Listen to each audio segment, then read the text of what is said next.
Picture this. You're standing at the crossroads of destiny, unaware that history's darkest secrets are about to unfold before your eyes. Close your eyes and imagine yourself as a 13-year-old boy in the rolling hills of Serbia, 1565. The dawn breaks like molten gold over your family's modest stone cottage, and you can hear your younger sister Melissa humming an old folk song while she feeds the chickens. Your name is Stefan, and this morning feels like every other morning in your 17 years of existence, until it becomes the morning that divides your entire life into before and after. You're kneading dough alongside your mother, Anna, her weathered hands guiding yours with the patience that only mothers possess. The kitchen smells of fresh bread and dried herbs hanging from the wooden beams above. Your father, Milos, sits by the window mending fishing nets, his calloused fingers working with the precision of decades. This is your world. Small, predictable, safe. Stefan, your mother says softly, brushing flour from your cheek. Someday you'll have a family of your own, and you'll teach your children to make bread just like this. Her eyes sparkle with dreams of grandchildren she'll never meet, weddings she'll never witness, a future that will be stolen before the sun sets. Through the morning stillness comes a sound that makes your father's hands freeze mid-stitch. It's distant at first. The rhythmic thunder of many horses moving as one, the metallic clinking of armor and weapons. Your mother's face drains of color because everyone in your village knows what that sound means. The Sultan's collectors have come. Your father moves to the window, his body tense as a bowstring. "Anna," he whispers, his voice carrying a weight that makes your stomach clench with sudden fear. "Take the children to the cellar, now." But it's too late. The courtyard fills with Ottoman cavalry, their red and gold banners snapping in the morning breeze like tongues of flame. The lead officer, a man with cold eyes and an elaborately curved sword, dismounts with fluid grace. He carries a scroll, a list of names, ages, descriptions. Your name is on that list, though you won't know it for years to come. When he points directly at you through the window, your mother's knees buckle. Your father's hand finds yours, squeezing with desperate strength, as if he could anchor you to this moment, to this life, forever. The wooden door that has protected your family for generations splinters under the soldier's boots, like it was made of paper.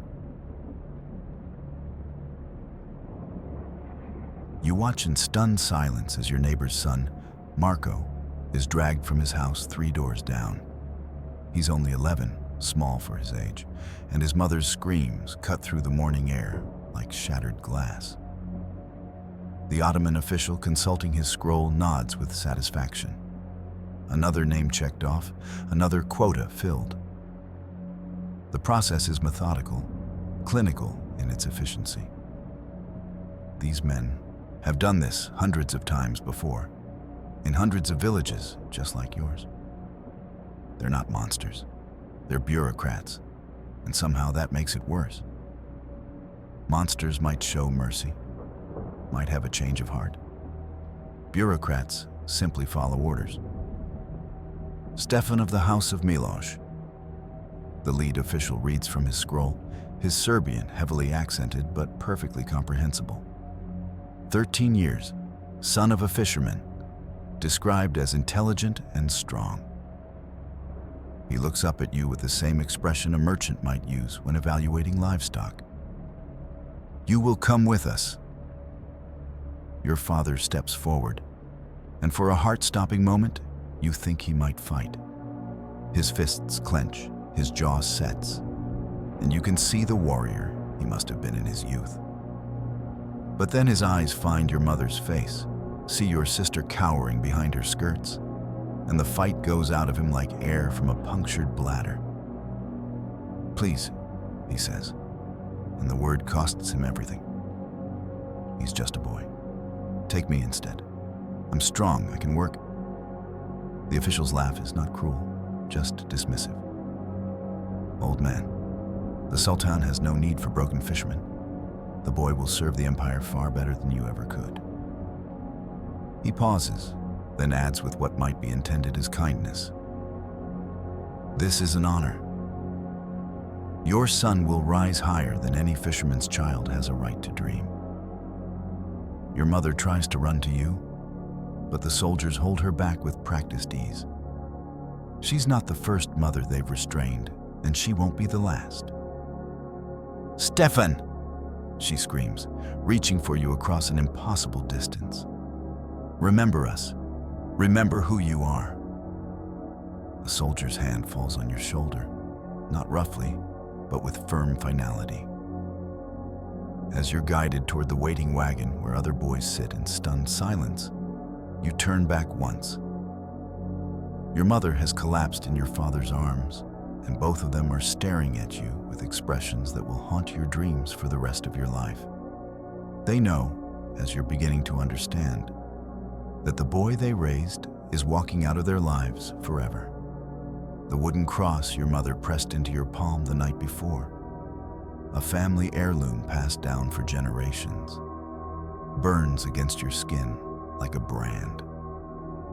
You don't know it yet, but it will be taken from you before the week is out, melted down and forgotten like your former identity.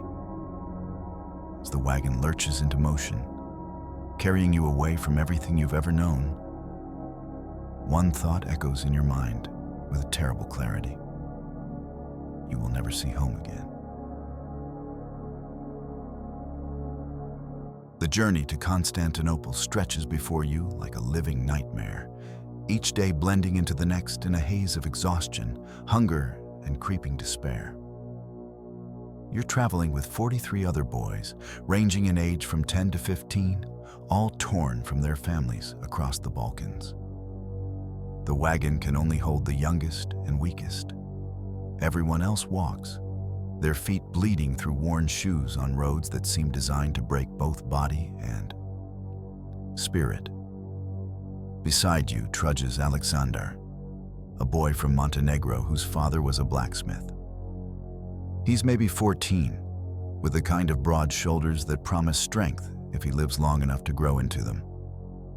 On your other side walks Dmitri, barely 12, whose Greek fishing village was raided 3 days before yours. His eyes haven't stopped leaking tears since you met him, though he makes no sound when he cries. The guards aren't unnecessarily cruel. They don't need to be. The journey itself is cruelty enough. You're given thin gruel twice a day and water that tastes of mud and worse things.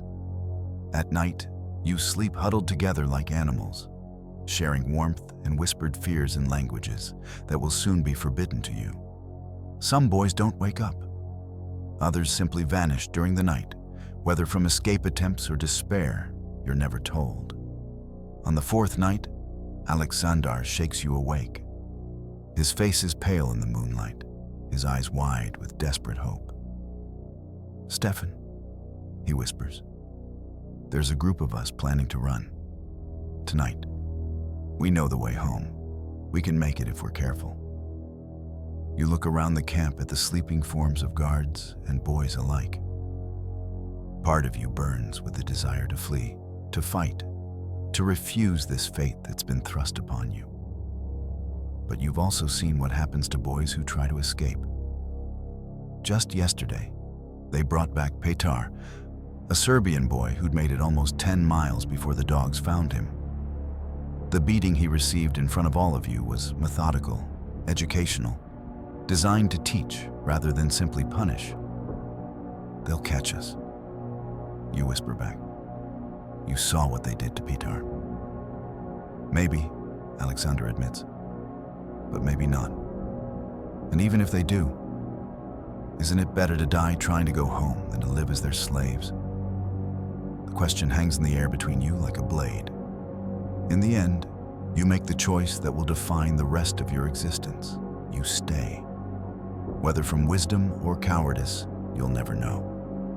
But as you watch Alexander and 6 other boys slip away into the darkness, you feel something inside your chest crack and settle, like a bone breaking and healing crooked. They bring most of them back before dawn. Alexander is not among the returned. The lesson is immediately clear to every surviving boy. There is no escape, no return, no rescue coming. There is only the path forward, toward whatever awaits you in the Sultan's palace.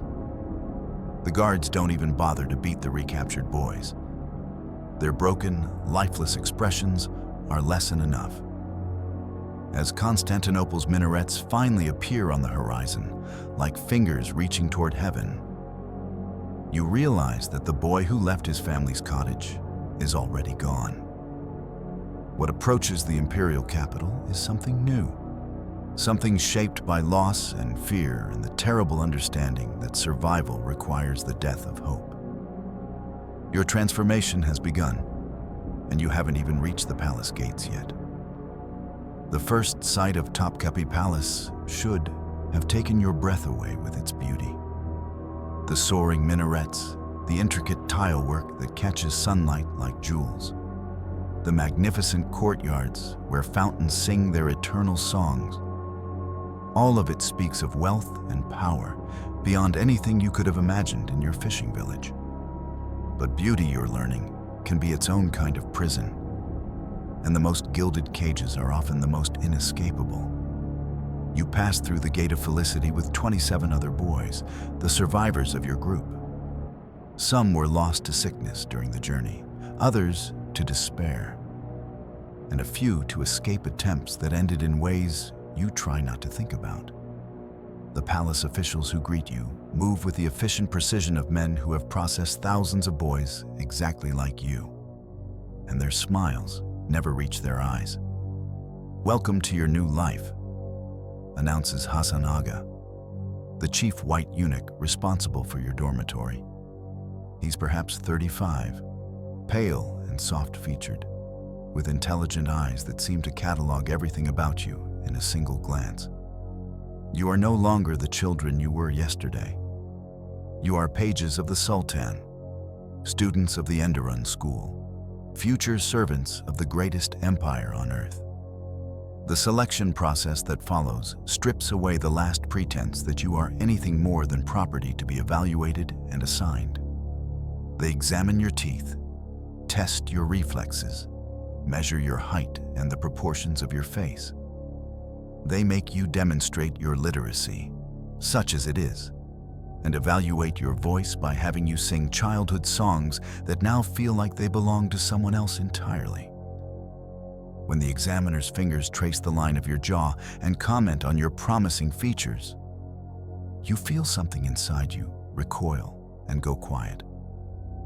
You don't understand yet what those words mean, but the other boys who've been here longer exchange looks that make your stomach clench with undefined dread.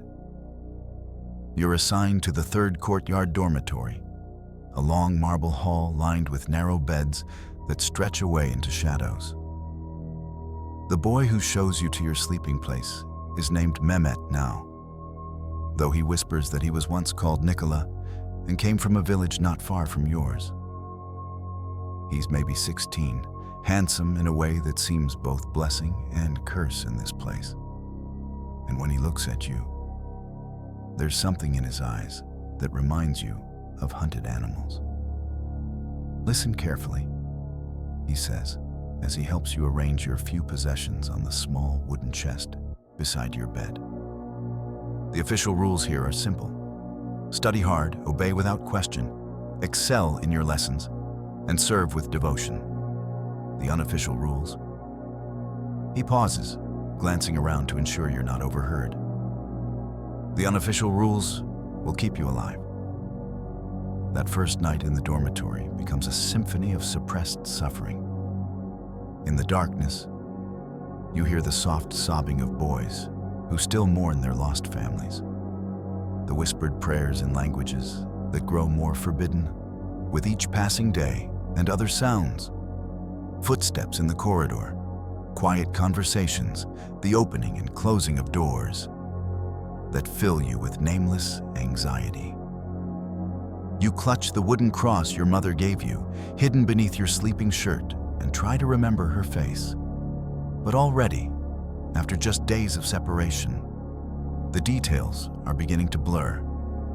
Her voice, which once filled your world, now seems to come from impossibly far away, like an echo of an echo. A few beds away, Dmitri, the Greek boy who's been crying since his capture, has finally gone silent.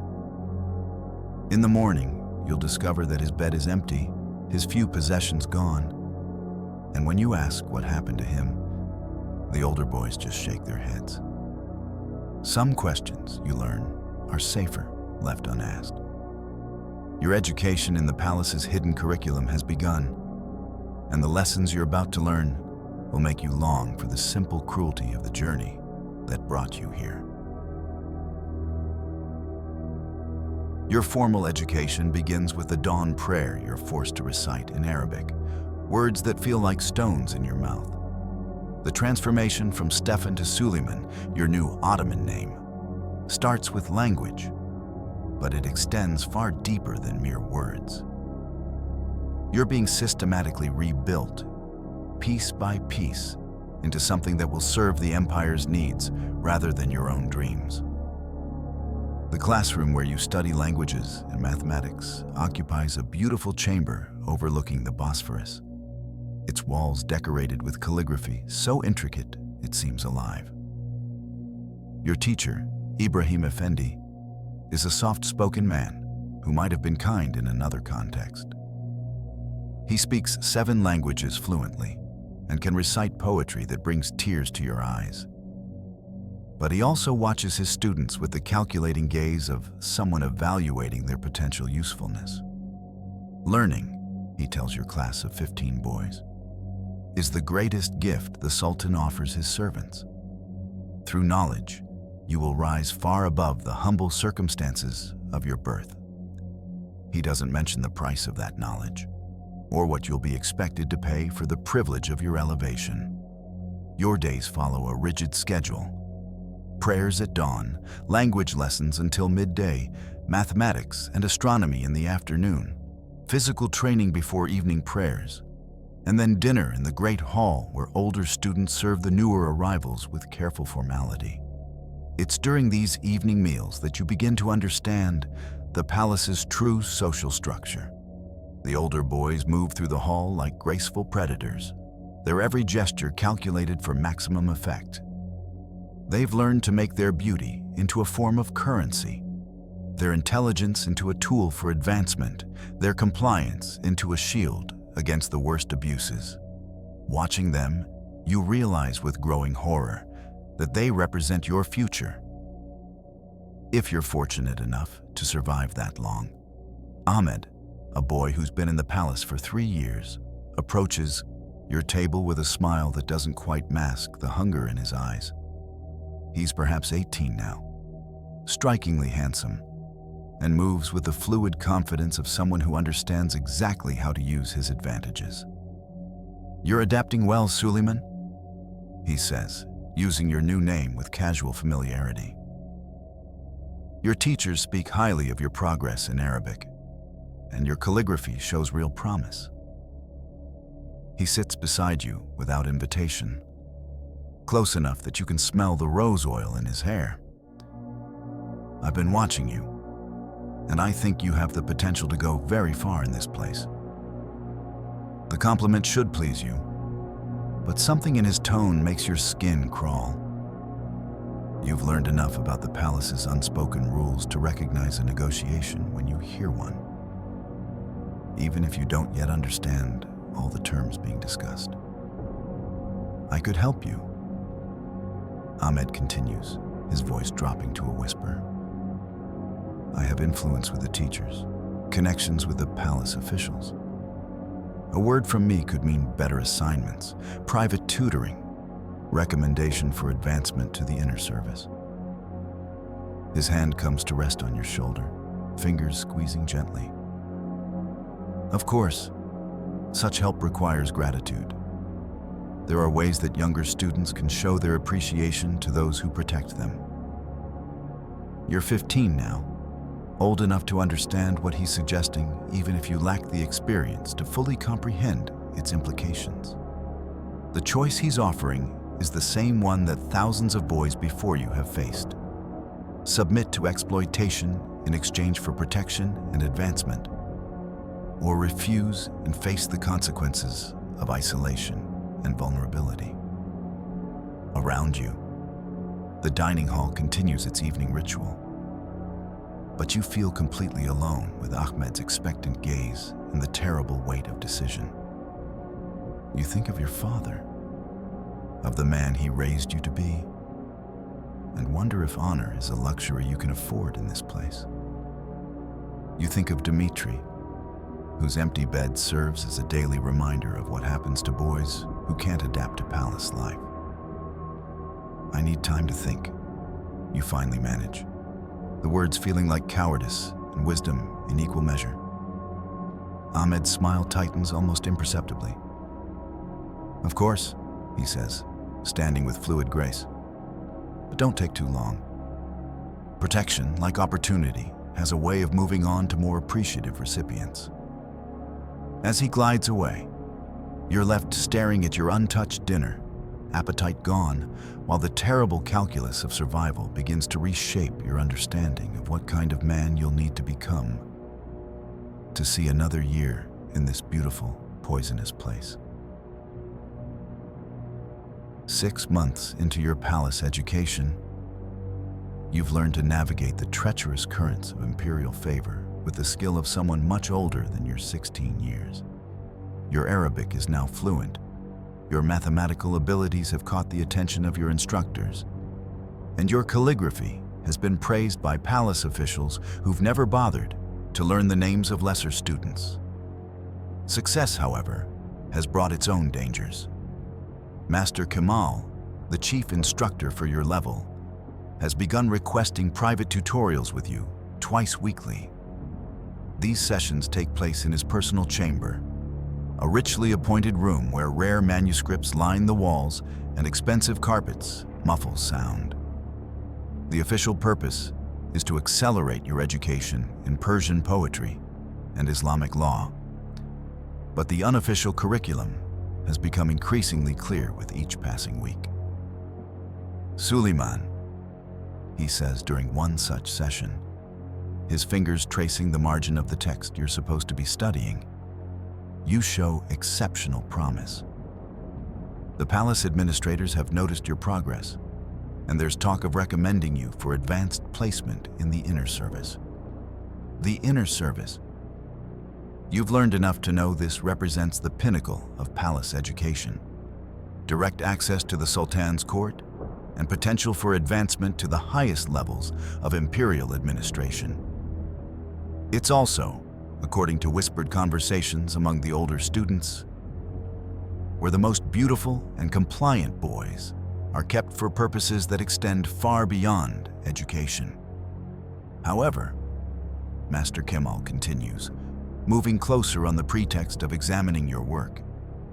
Such recommendations require careful consideration. The officials must be confident not only in a student's intellectual abilities, but in their flexibility, their willingness to serve the empire's needs in whatever capacity is required. His hand comes to rest on your knee, and you feel your entire body tense. You've watched this same scene play out with other boys, seen how those who resist find their academic progress mysteriously stalled, their living conditions deteriorated, their futures quietly redirected toward menial service roles. But you've also seen what compliance costs. Hassan, the boy who occupied the bed next to yours, accepted such special attention from a palace official 6 months ago. His grades improved dramatically. He received better clothing and food. And he was recently recommended for a prestigious position in the Treasury Department. He's also become someone you barely recognize, hollow-eyed, calculating, quick to offer younger boys the same bargains that shaped his own advancement. "I'm honored by your confidence, Master," you say carefully, neither accepting nor refusing his implicit offer. "May I ask what specific qualities the officials seek in candidates for the inner service?" It's a delaying tactic, and you both know it. But Master Kamal seems amused rather than offended by your diplomatic evasion. Intelligence, naturally. Loyalty, certainly. But also, adaptability. The inner service serves the Empire's needs in ways that require great personal sacrifice and complete discretion. Over the following weeks, the pressure intensifies. Your academic work is scrutinized more closely, your behavior evaluated by multiple instructors, and your interactions with other students monitored with increasing intensity. You realize that you're being tested, not just for knowledge or skill, but for your willingness to surrender the last vestiges of your former identity in service to imperial power. The choice crystallizes during a late evening when Ahmed, the older student who first propositioned you, appears at your bedside with an offer that can't be delayed indefinitely. The Grand Vizier's personal secretary has requested a private audience with you tomorrow, he whispers. "This is an extraordinary opportunity, Suleiman. Boys have built entire careers on far less promising beginnings." He pauses, his eyes glittering in the darkness. "But you'll need to demonstrate your commitment to serving the Empire's interests completely. No reservations, no hesitation, no clinging to obsolete ideas about who you used to be." You lie awake for hours after he leaves, staring at the ceiling and trying to reconcile the boy your parents raised with the man this place demands you become. Somewhere in the darkness, you can hear another student crying softly. A new arrival, probably, still mourning his lost family and freedom. Tomorrow, you'll face the choice that defines every palace student's fate. Complete surrender to the system that captured you, or resistance that almost certainly means destruction. Either path will kill something essential in you, but only one offers the possibility of survival. The palace has been patient, but its patience is reaching an end, and you're running out of ways to postpone the moment when you must choose who you'll become. Where the Grand Vizier's personal secretary, Mahmud Pasha, receives you in a chamber that speaks of power so absolute it doesn't need to announce itself. The walls are lined with books in a dozen languages. Astronomical instruments gleam on mahogany tables. And through tall windows, you can see the entire sweep of Constantinople spread below like a conquered map. This is what success looks like in the Ottoman Empire, if you're willing to pay its price. Mahmud Pasha himself is perhaps 40, elegant in the way that only comes from absolute confidence in one's position. He was once a palace student himself, you've been told, taken from a Hungarian village and molded into one of the empire's most capable administrators. Looking at him now, successful, powerful, utterly devoted to the system that created him, you see a possible future that both attracts and terrifies you. "Suleiman," he says, gesturing for you to sit in a chair that places you slightly below his eye level. "Your instructors speak very highly of your capabilities. Your language skills are exceptional. Your understanding of mathematics and astronomy surpasses boys years older. And your calligraphy shows genuine artistic merit. You murmur appropriate thanks, but your attention is caught by a detail that makes your blood run cold. On his desk, among official documents and correspondence, sits a small wooden cross. Crude, obviously handmade, exactly like the one your mother pressed into your palm the day you were taken. He notices your stare and smiles. "Ah, you recognize this? It belonged to another student some years ago. A Serbian boy, I believe, who had some difficulty adapting to palace life. He insisted on clinging to obsolete attachments. Mahmud Pasha picks up the cross, turning it over in his manicured fingers. Unfortunately, such attachments proved incompatible with advancement. The boy eventually found himself assigned to the galley service. I understand he died during his first winter rowing the Imperial fleet. The message is clear, and the casual cruelty of using another boy's sacred object as a threat makes something crack inside your chest. You realize with startling clarity that this moment was always inevitable, that every lesson, every test, every carefully applied pressure has been leading to this choice between spiritual death and physical destruction. However, Mahmud Pasha continues, setting the cross aside with deliberate casualness. I believe you're more intelligent than that boy, more flexible in your thinking. The Empire has great plans for capable young men who understand that loyalty must be absolute and service must be complete. He stands and moves to stand behind your chair, his hands coming to rest on your shoulders. I'm prepared to offer you direct entry into my personal service. You would assist with diplomatic correspondence, help manage my household, accompany me to court functions where you could observe the highest levels of imperial administration. It's an extraordinary opportunity for someone of your background. His fingers begin to massage your shoulders, and you feel your body go rigid with revulsion and terror. Of course, such intimate service requires absolute trust. You would need to demonstrate your commitment in ways that go beyond mere academic performance. You would need to show that you understand your complete dependence on imperial favor, your total dedication to serving the Empire's needs in whatever form they take. The room seems to contract around you, the weight of decision pressing down like a physical force. Through the windows, you can see boats moving on the Bosphorus, people living their lives in freedom you can barely remember. The cross on the desk catches the light, a small reminder of everything you've already lost and everything you're being asked to surrender. I need you to understand, Mahmud Pasha says, his voice dropping to a whisper, that this is not really a choice. You can accept my offer and begin a career that could take you to the highest levels of imperial service. Or you can refuse and find yourself assigned to duties more suited to your reluctance to serve. The galley service is always in need of strong young men, and the stone quarries can make use of boys who lack the flexibility for more refined positions. Your hands are shaking, and you clench them to stop the trembling.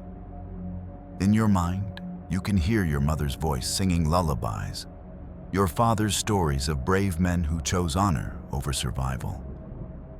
But you can also hear the whispered conversations of palace students who face this same choice. And you know how few of them chose death over degradation.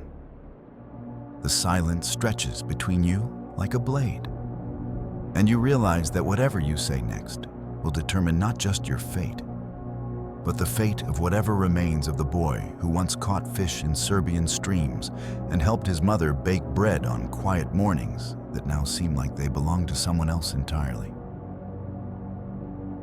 Your decision echoes in the silence of Mahmud Pasha's chamber like a stone dropped into deep water. The words, whatever they were, have been spoken, and you feel the weight of consequence settling over you like a burial shroud. The boy who walked into this room no longer exists. In his place sits someone new, someone shaped by impossible choices and the terrible mathematics of survival. 3 months later, you move through the palace corridors with the fluid grace of someone who has learned to make himself invisible when necessary and commanding when required. Your new position in Mahmud Pasha's household has brought privileges that would have seemed unimaginable during your first terrifying nights in the dormitory. Private quarters, fine clothing, access to books and tutors that most palace students never see. But privileges, you've learned, are just another form of chain. Each benefit comes with obligations that bind you more tightly to the system that owns you. Each comfort makes resistance more difficult. Each advancement makes retreat more impossible. You've become exactly what the palace was designed to create. A beautiful, educated, utterly dependent creature who serves imperial power with skills honed by the same system that destroyed your former identity. The transformation is complete in ways that would horrify your former self. When you speak, it's in perfect Ottoman Turkish or fluent Arabic, the Serbian of your childhood, buried so deep you sometimes struggle to recall simple words. When you move, it's with the calculated grace of someone who has learned to turn physical beauty into professional advantage. When you think, it's with the pragmatic intelligence of someone who has accepted that survival requires the murder of innocence. Your duties are varied and deliberately designed to complete your integration into the imperial machine. You draft correspondence with foreign ambassadors, your beautiful calligraphy conveying threats and promises that will reshape the fate of nations. You attend court functions where your educated conversation and striking appearance reflect well on your patron's taste and influence. You manage aspects of Mahmud Pasha's household that require intelligence, discretion, and absolute loyalty. And sometimes, when the moon is dark and the palace corridors echo with whispered secrets, you perform services that have no official name but are understood by everyone who matters. These are the moments when you float outside your own body, watching from some inner distance as the creature you've become does what's necessary to maintain your position, your safety, your life. The other students who knew you during your early months barely recognize the person you've become. Some watch you with envy, seeing the obvious markers of your success and wondering what they might need to sacrifice to achieve similar advancement. Others look at you with something approaching pity, recognizing the price of your elevation even if they lack the courage to name it aloud. New boys arrive regularly, their faces carrying the same confusion and terror you remember from your own first days. Sometimes you're assigned to help orient them, to explain the palace's official rules while carefully avoiding mention of the unofficial ones they'll discover soon enough. When you look into their eyes, still clear, still holding memories of mothers who sang lullabies and fathers who told stories of honor, you feel something that might once have been compassion, but has been refined into something more useful: understanding.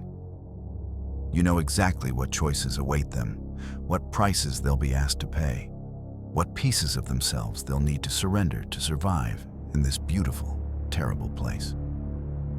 And because you've learned to be pragmatic above all else, you help prepare them for the inevitable, with kindness that cuts deeper than cruelty ever could. The palace has made you into its perfect servant, intelligent enough to be useful, beautiful enough to be desired, and broken enough to never seriously consider escape. You are living proof of its system's efficiency, a testament to the empire's ability to transform conquered children into willing instruments of its power. And on quiet nights, when the palace sleeps and you stand at your window looking out at the city that sprawls below, you sometimes try to remember the boy who once helped his mother bake bread and listened to his father's stories of brave men who chose honor over survival. But that boy is buried so deep now that he feels more like a story you once heard than a person you once were. 20 years have passed since that morning when Ottoman soldiers rode into your Serbian village and changed the course of your life forever. You are now Sultan Pasha, a man of considerable influence in the imperial administration, fluent in 8 languages, skilled in diplomacy and statecraft, owner of a fine house overlooking the Bosphorus and master of servants who call you Excellence, with genuine respect. Your success is real and substantial. You've negotiated treaties that expanded the empire's borders, administered provinces with skill and efficiency, and earned the Sultan's personal recognition for your service. By any objective measure, you've achieved heights that the fisherman's son from Serbia could never have imagined. The palace system worked exactly as designed. It took a conquered child and transformed him into a capable, loyal, utterly devoted servant of imperial power. But success, you've learned, can be its own form of failure.